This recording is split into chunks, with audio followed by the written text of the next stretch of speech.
Hello and good morning once again, everyone. I'm Eric Loprete, and welcome back to Night Talk, coming to you, as always, from Annunciation Studios, right in the middle of it all, the Glass City, Toledo, Ohio. I am absolutely happy to be joined today by not only a good friend, but a fellow council member and also our e-membership coordinator, our state e-membership coordinator, Greg Singler. Greg, how are you today? Good, brother. How you doing? Good, good. We wanted to really focus in on recruiting today, trying to help some councils out with not only recruiting new members, but also keeping those members involved and active. And that way we are able to build a better foundation for some of these councils, especially going forward. So, Greg, do you need a count? No. All right, let's jump right into it, sir.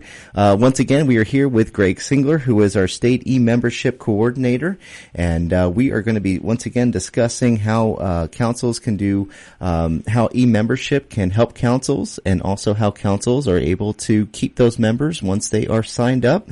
So, Greg, I'm going to go right back a little bit for you. How did you join the Knights, and what has gotten you so involved as you have been?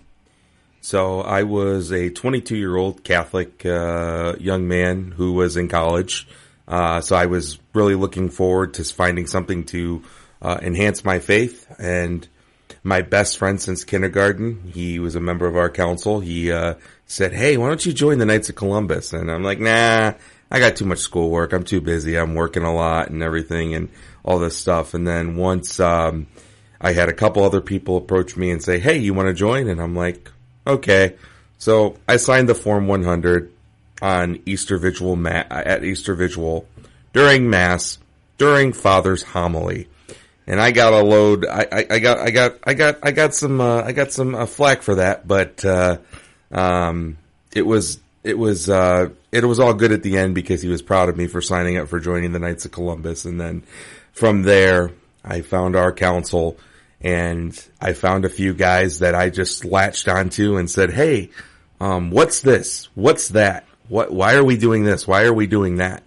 And they were able to kind of explain it to me, and I got involved. And guys would pick me up from my mom's house at the time because I was home and single and living with my mom, and they were able to pick me up and take me to different events and everything, and kind of showed me the way my first year as a knight. And then from there I became an officer, and I just worked my way up through the ranks. Very blessed for that. I attribute all of that to all the guys that have helped me through the years. I don't like to take any of the credit on myself. I like to take the credit from all the other guys that have helped me get to where I am today. Tremendous response. Thank you. And just so everyone knows, what council are you a part of? River East, Mother Teresa 14344 over in Toledo and Oregon, Ohio. My parish, I belong to Our Lady of Mount Carmel out in Bono. Excellent, excellent. Well, so I guess, Greg, you joined the Knights. You weren't really sure at first, but then you got involved, and then people took you underneath your wing, which I thought, I think is excellent, and every council should be doing that, especially with young men that are coming into the Knights. But what have you seen from your point of view that the Knights can offer a young Christian man and his family that other religious fraternal organizations don't? They have so many different programs that you can utilize to get involved in, whether it's a faith program like Into the Breach that talks about how you can expand your Catholicity as a young man, or as a father, or as a knight, or as a son, grandson, brother. And they also have great family programs. You can get involved with basically anything that involves your family. So even though you're a young man, even if you're in college, or if you're an elderly man, you can still get involved and take your family and bring them to every single event that we have to offer. And also life programs, pro-life. We've had some struggles here in the last 6 months in Ohio with the law that came through. And the Knights of Columbus are still very actively pushing for pro-life in the pro-life movement. There are so many great pro-life programs. We have March for Lives. We have diaper drives for local pregnancy centers. You have different avenues there, and then also just out in the community. Your 4 pillars of the Knights of Columbus are 4 pillars of the programs: faith, family, community, and life. You can get involved in one of those categories and really latch on to that. And I think that'll be really key for a young man. But if they go and look on the Supreme website at our Faith in Action book, that is going to be their best bet if they're looking for something to get involved in. I think that's really important that you just said that there's different programs that there's so many different programs that people can get involved with that the Knights promote. Because, one of the best pieces of advice that I ever got from a Knights of Columbus member when I first joined 3 years ago was, Eric, you just need to find your place. Whether that's in prayer, whether that's in doing a certain program, whether that's you helping out at church, whether that's you helping out your council, there's just so many ways in the Knights of Columbus that you are able to expand on getting more involved in your Christian faith. And I really thank you for hitting on those topics.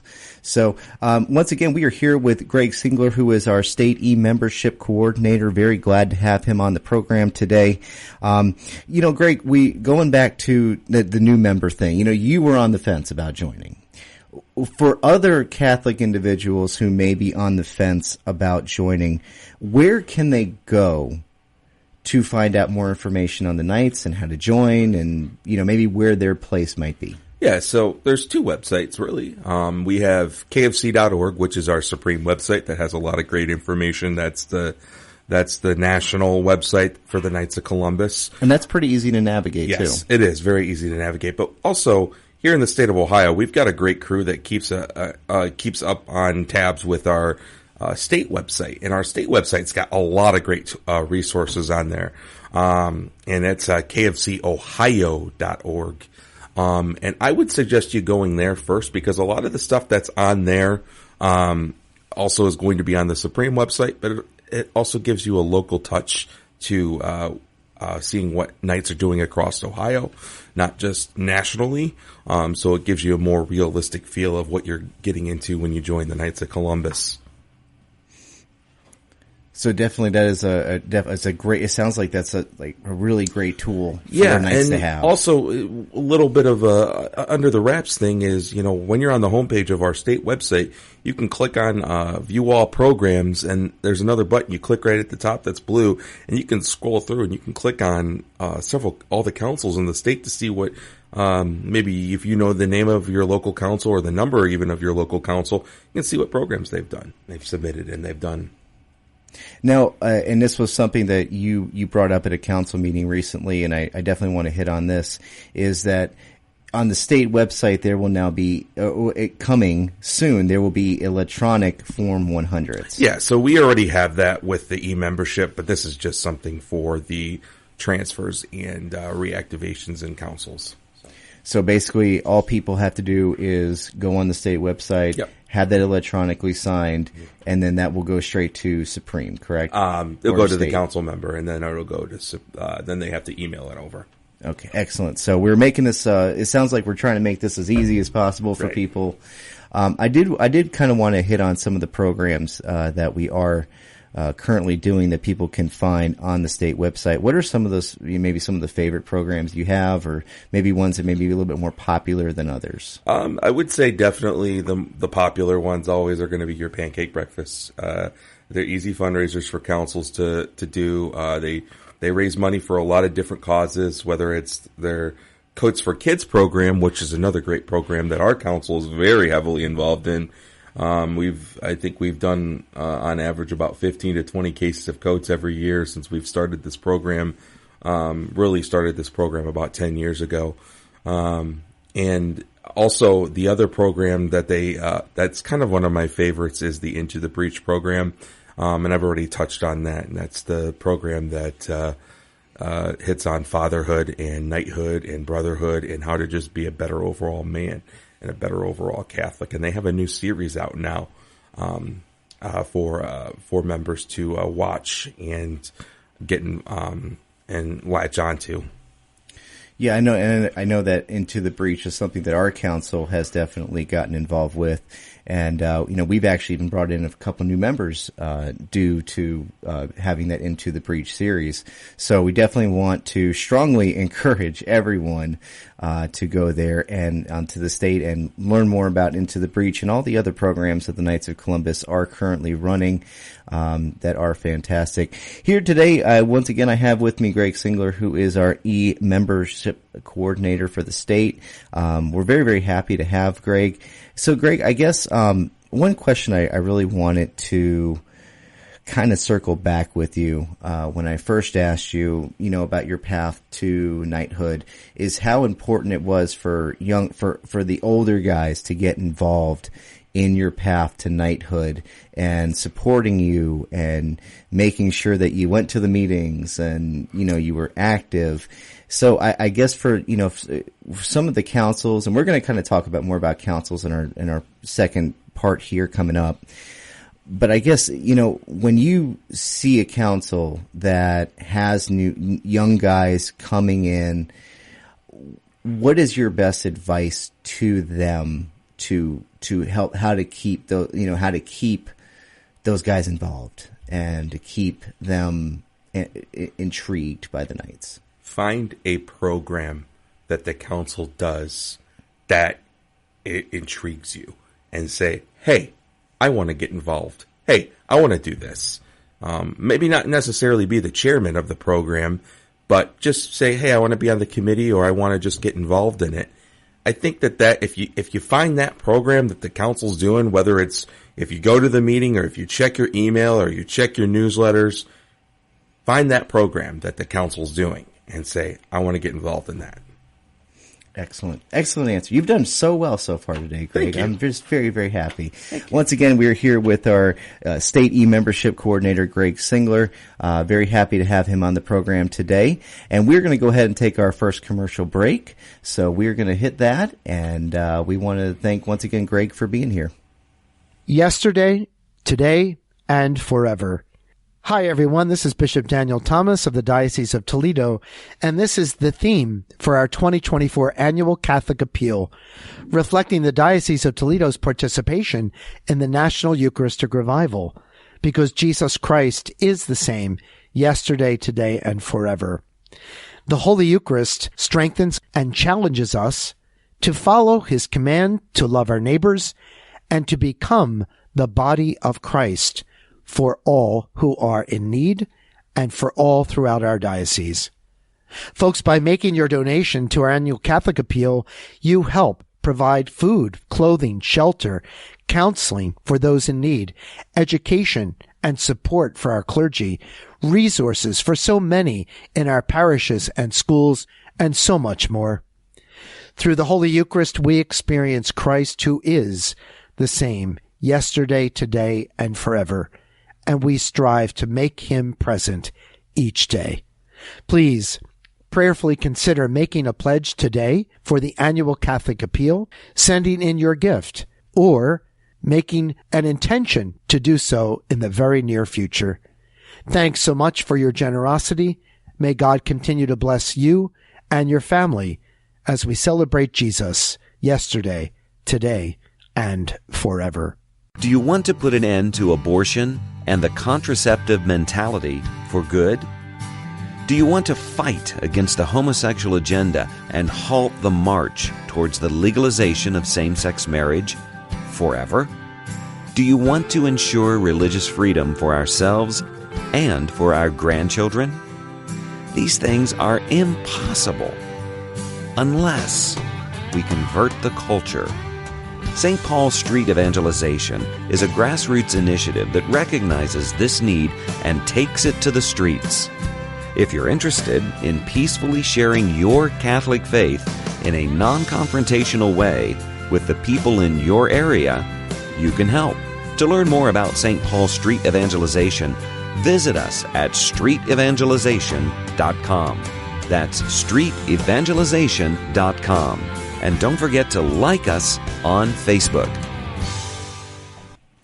Well, welcome back to round number 2 of Night Talk. I'm Eric Loprete, joined by Greg Singler, our state e-membership coordinator. And before we go back into that, there are some council announcements that we have coming up. We definitely want to make sure everyone knows the Priest Appreciation Dinner is May 15th. Such an important program for us, as we celebrate our priests.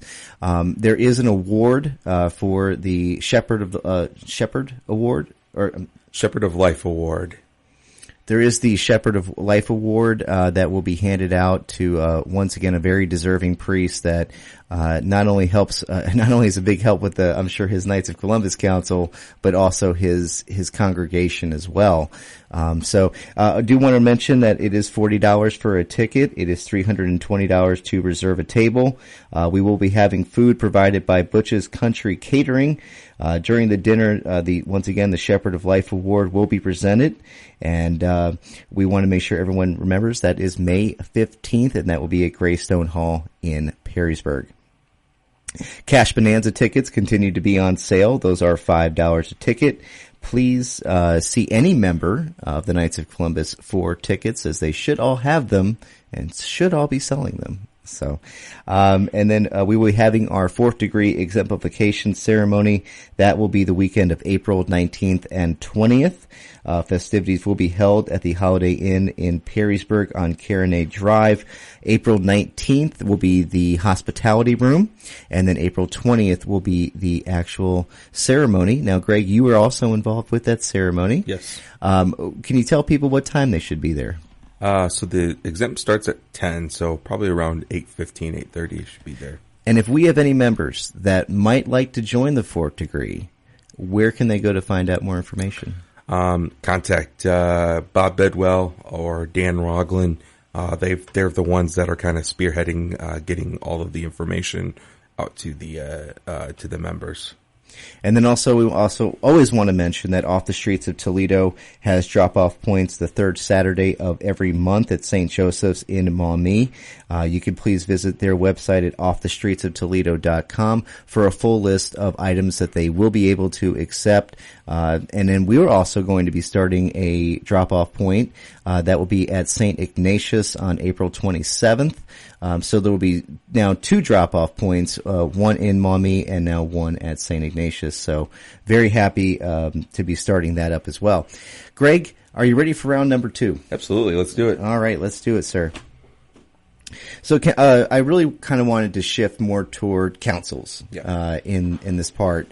So I guess, what's your best advice for councils in attracting new members, how to get out there, how to reach out to those members of their congregations and their churches, to get those guys signed up? Really utilize the 24-hour rule. That is a membership pamphlet. If you're trying to attract new members, really this rule is kind of the bare minimum. A lot of times we bombard new members with a bunch of information. Hey, this is this is that, this is this is that. But really, you just need sometimes they just need a dimmed down version of what the Knights of Columbus do. And that 24-hour rule pamphlet is really good to utilize for any recruitment for a new member to come into your council. It is available on kfc.org.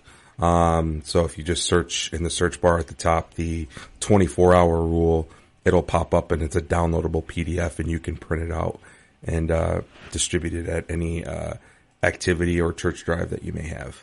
Now, can you kind of go over what the 24-hour rule is? So the 24-hour rule just tells you we require 24 hours a year for you to join the Knights of Columbus. Really, that's 2 hours a month. One of those hours can be, if you go to church for 1 hour every month, that could be part of your 24-hour rule. There is a whole list in there of different qualifications for that 24-hour rule, but it's really just a nice dimmed down version of it. So we definitely want to make sure we tell people to go and search for that, and kind of how they can utilize that as well. And councils can print that off too and get it printed off and distribute it to potential prospects at church and at events. Here with Greg Singler, Knights of Columbus State e-membership coordinator. Very lucky to have him on the program today as we discuss recruitment and new members and you know how how councils can use some of the new programs that the Knights of Columbus have come out with to not only attract new members but to keep the ones that they have maybe just signed up involved as well. Greg, one thing I did want to kind of go over as we're going into more of the council aspect of this is, you know, we want our councils to be as active as possible. Mm-hmm. So what would be your best advice for those councils in always making sure that they can maybe publicize some of the things that they do? I would utilize any of the online resources that we have today, whether it's email, whether it's social media, whether it's through their parish bulletins, which I believe is the number one way of getting people to see the good works that the Knights of Columbus do. Everybody reads their parish bulletin. And even if you don't read the whole thing, you find something in there and you're like, ooh, I really like that. And just utilizing that and recognizing what programs you do, I think that would be the best benefit is really just utilize your parish bulletins. And also, councils can go to the state website, kfcohio.org/membership. And on there, I post every month a bulletin blurb that your council can use to put in your parish bulletin. Most of it is not themed around the month, although I was still new when I was doing this, so I did use November and December for Christmas and Thanksgiving, but all of them, the other ones, you can use for any month, and pick and choose which one you like and then go from there. But if you use that, and put them in your bulletins, I guarantee you somebody's going to look at that and they're going to say, hey, I want to join because of that. Now, kind of going back into those programs, I know one of the major ones that we do is the Delta Church Drive. Yeah. Can you kind of explain that a little bit? It's a 10-step program, basically, for councils to follow to recruit a new member. I'm not going to get into the deep specifics of it, but it has a list of 10 steps that you need to follow in order for you to recruit a new member. If you follow all 10 of those steps, you will be guaranteed to get a new member to join your council. If you're like, oh, it didn't work, well, chances are you may have missed a step on accident, and that happens. I've seen that happen. But really, if you follow that step, and it's a nice program that Supreme has printed out for you, if you follow that, I think you'll be very successful with it. Excellent. So, and you know, one point I definitely wanted to hit, and I think this was I wanted to make sure we didn't miss this, is how strong a council can become because they have a good relationship with their priest. Yes. Can you kind of speak as to how important that relationship is and how that relationship can be cultivated? Very important. I think first and foremost, councils I think need to. It's almost like a prove it to me deal. So. Priests are gonna, there's a lot of priests out there that know our knights and are members of the Knights of Columbus, or they see the good works that the Knights of Columbus do. But for a council's approach, they should really go in and say, hey, Father, what can I do for you? What can I help you with? Don't ask them to put anything regarding the Knights of Columbus in their minds. Let them know that you are there for them.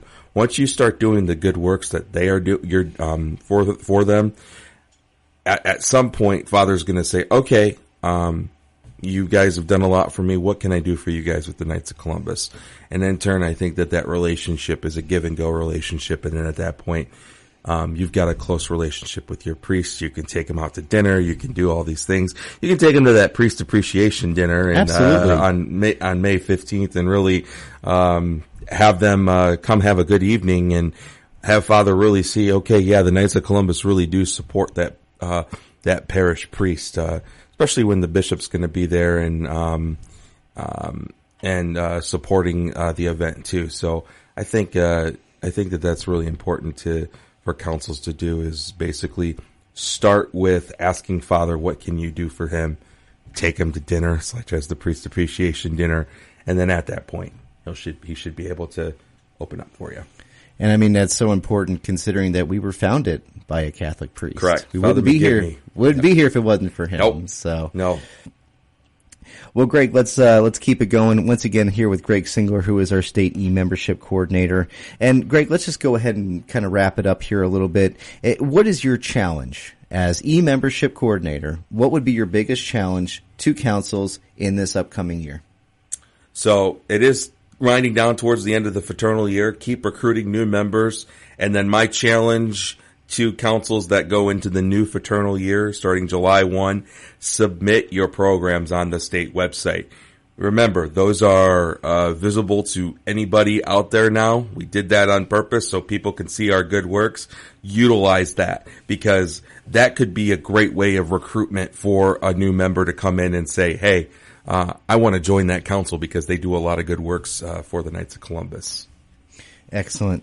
And Greg, you're about off the hot seat here, so I will go ahead and finish this interview as we always do with which big biblical figure you would like to have lunch with and why.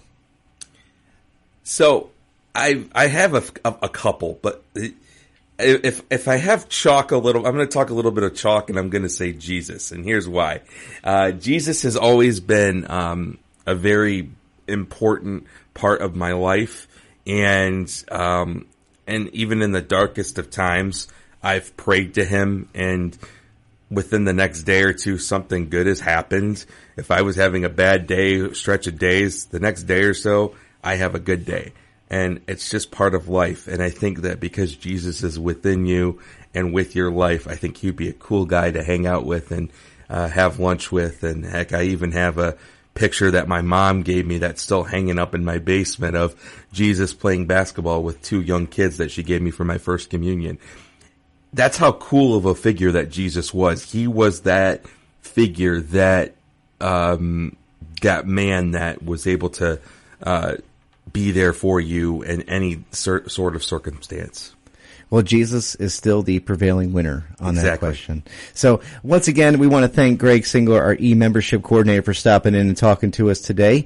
I want to thank everyone for joining us. My name is Eric Loprete, and we will be back next Saturday with Night Talk here on Annunciation Radio.